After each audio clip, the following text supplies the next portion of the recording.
kayong tumahol. Sinong Pangulo nga ulit ang nag-alis ng 9-year nationwide ban para sa new mining permits?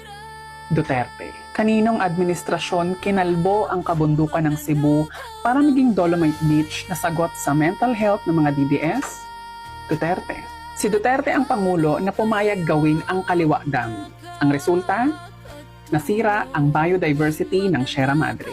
Higit sa lahat, kaninong administrasyon nagsimula ang korupsyon tungkol sa mga ghost flood control projects na nagpayaman sa mga kontraktor? Duterte. Lahat ng katawalian ng Administrasyong Duterte tungkol sa mga infrastructure projects, ngayon pa lang yan pina-fact-check ng mga bagyo. So please, huwag na kayong tumahol ng resiliency dahil ang kailangan ng mga Pilipino ay accountability. Huwag tayong masanay sa baha. Dapat mas masanay tayo kung paano bumoto ng tama. Dahil kung di tayo kikilos at aalma, sama-sama tayong lulubo sa bulok na sistema. Nababahala ang Presidential Anti-Corruption Commission matapos matuklasang hanggang ngayon ay mga konkretong poste lamang ang naitayo sa 920 million pesos Esperanza Bridge Project sa Agusan del Sur, 6 na taon matapos itong simula noong 2018. Sa isinagawang inspeksyon ni PACC Chairman Dr. Luis Ceniza kasama ang mga engineer at kinatawan ng DPWH Region 13, nakita na walang tulay, deck o access road sa lugar, kundi mga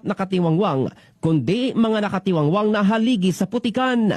Batay sa datos ng PACC, umabot na sa 920 million pesos ang nagastos ng DPWH habang tinatayang lalampas pa sa 2 billion pesos ang kabuuang halaga ng proyekto. Gayunman, nananatiling halos walang pisikal na progreso sa kabila ng 8 magkakahiwalay na kontratang inilaan mula taong 2018 hanggang 2025. Itinuturing ng PACC na malinaw itong sinyales ng pag-aaksaya ng pondo ng bayan at kakulangan ng maayos na pamamahala. Ayon sa mga ekspertong kasama ng PACC, labis na over-designed ang proyekto at hindi akma sa klase ng kalsadang tinutulungan ito. Sa halip ng mamahaling viaduct-type bridge, mas praktikal umano ang paggawa ng dike o embankment bago ang mismong tulay sa Agusan River na maaari sanang magpababa ng gastos sa humigit kumulang 300 million pesos lamang. Iminumungkahi ngayon ng PACC ang komprehensibong technical at financial audit at pagsasagawa ng independent structural review ng UP National Engineering Center